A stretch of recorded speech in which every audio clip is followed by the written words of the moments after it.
The Prohibition and the 18th Amendment. The basic idea behind all of this was that the Prohibition was a period during the early 1900s where the manufacture, distribution, transport, and sale of liquor/alcohol was prohibited nationwide. This topic can be broken down into three main ideas: action, reaction, and the solution. Action. Causes of the Prohibition. The movement for the Prohibition, known as the temperance movement, progressed until the early 1900s, growing in support from the general public, and finally made significant gains at the beginning of World War I. By 1914, the start of World War I, at least 14 states had adopted some form of prohibition. These states were called dry states. By 1919, 26 states had adopted forms of the prohibition, and these states were also known as dry states. Finally, in the midst of World War I, the National Wartime Prohibition Act was established in 1918. This banned the manufacture, transport, and sale of all beverages with alcohol content of 2.75 or higher. These laws served to preserve the crops — alcohol was made from grain crops at that time — and to keep servicemen decent. At this point in the early 1900s, 2/3 of Congress supported the repeal of liquor.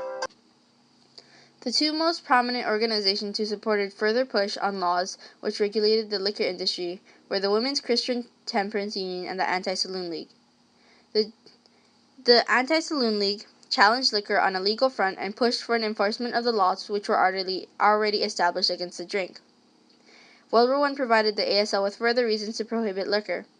Liquor wasted water and distilling supplies which were needed for the soldiers overseas, and the brewers were predominantly German, and in the wake of World War I, the general public had shown hostility towards people of German descent.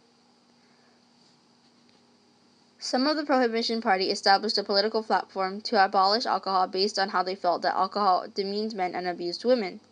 Others believed that the manufacture of alcohol or liquor was the primary source of drain of wealth and resources in the nation. On January 17, 1920, all of America was in full prohibition mode because of the Volstead Act, which was coined in 1919 to enforce the already established yet quite unclear guidelines of the 18th Amendment. The Volstead Act was introduced by Andrew J. Volstead of Minnesota and bypassed the attempted veto of President Woodrow Wilson, who felt that the prohibition should not have been handled at a federal level and that state authorities should have handled these laws. The purpose of the Volstead Act was to prohibit intoxicating drinks with alcohol content over 0.5 and to regulate the alcohol content found within commercial products such as hairspray. Households convicted of going against prohibition were originally fined for $100 to $1,000.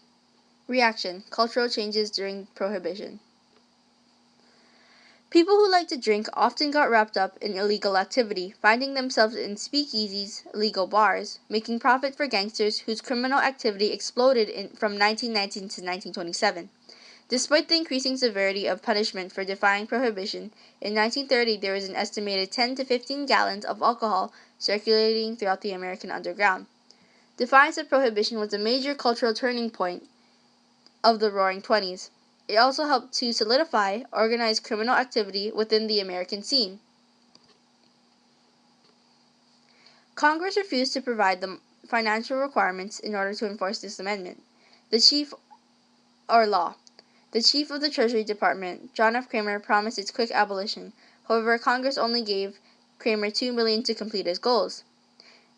The Treasury Department employees were paid $2,500 a year to shut down illegal industries. However, due to their low pay or their low wages, it made them susceptible to bribery from runners or bootleggers. Those were people who would smuggle alcohol or distribute alcohol illegally. One of the ways which perpetrators would avoid being prosecuted was through the jury deciding that the accused was not guilty, purposely, in a process known as nullification. This process made the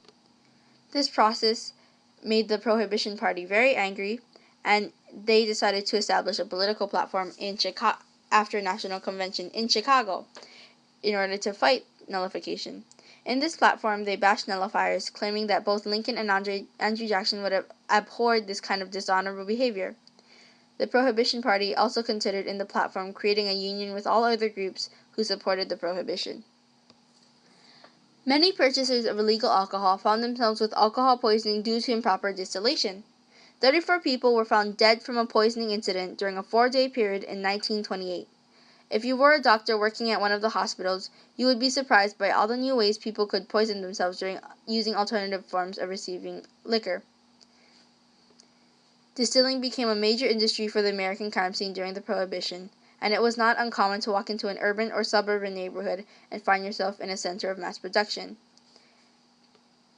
Illegal alcohol would also be smuggled in from Canada or Mexico. Solution: repealing the 18th Amendment.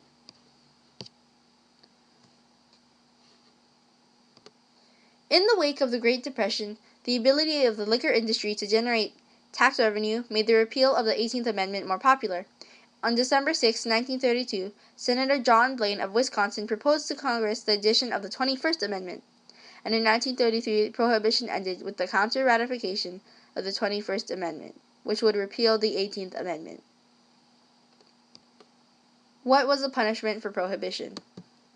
Well, according to U.S. Code 96, any person willfully violating any provision of Section 95 of this title on conviction shall be punished for each offense by a fine not exceeding $5,000 or by imprisonment for not exceeding 1 year, or both.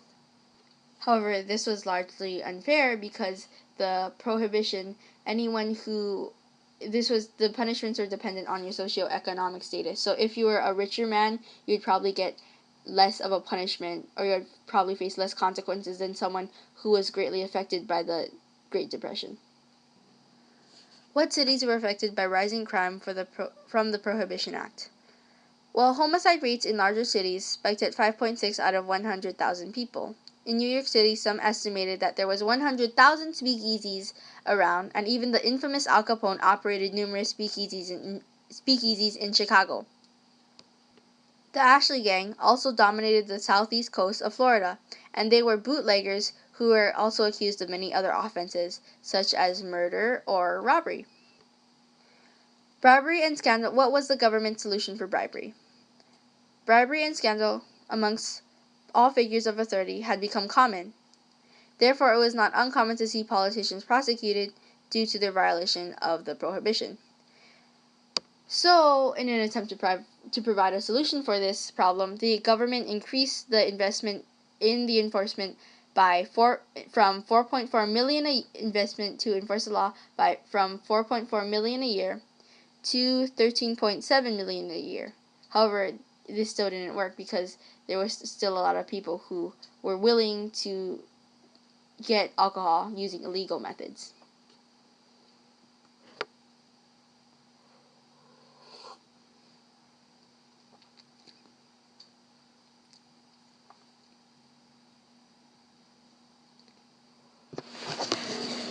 What were some examples of people arrested during Prohibition? 2 agents of the U.S. Treasury, Izzy Einstein and Mo Smith, were celebrated for the innovative method they used to shut down speakeasies. One chilly night, the two lingered outside of a notorious speakeasy expecting a shipment of alcohol.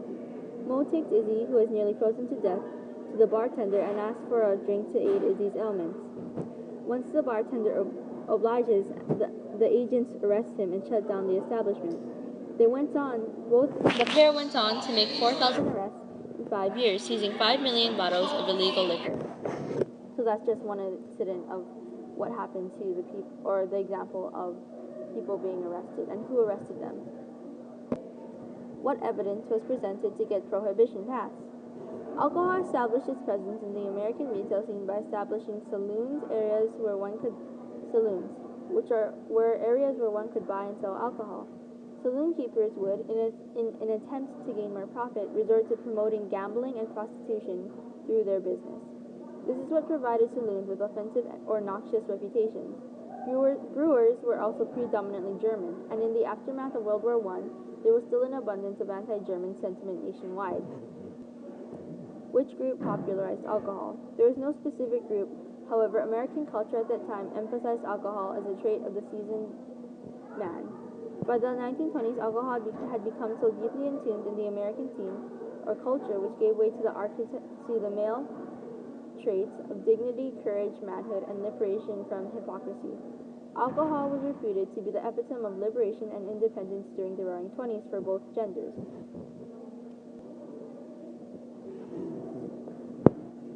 How How did wealth affect punishment? Upon his visits to America, Felix van Luckner noted that those who were convicted were sentenced to jail time, and those who were wealthy enough had others sentenced to jail time for them. Also, as mentioned before, the movement to enforce the prohibition was weak and easily susceptible to bribery due to poor funding. So at that time, the judiciary system was kind of corrupt because people could easily kind of pay their own,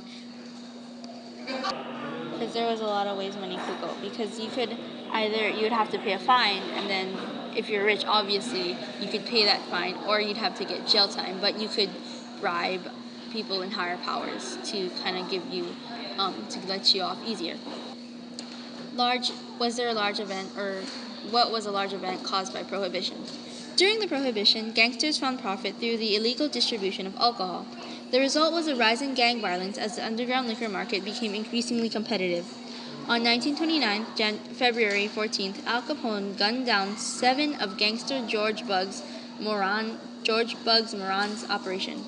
This act of violence would be known as the Valentine's Day Massacre. So this was due to the rise in gang violence and a lot of gang wars, which occurred because a lot of gangsters established multiple speakeasies, and it was kind of really a territorial thing back then too, as well. Well, obviously, many disliked the prohibition. Alcohol was the foundation of public lifestyle during the 1920s, and people began to protest upon its prohibition. Many, such as President Woodrow Wilson, felt that the laws against alcohol should have been dealt with on a state rather than a federal level. The federal enforcement of this law infringed upon the privacy rights given to the people of America, since it was a government act against something a part of personal relations for the public. But however, there were other people, such as the gangsters, who found profit from the prohibition because they began to run billion-dollar industries, underground illegal industries, by distributing and manufacturing and distilling liquor that was prohibited. Thank you for listening.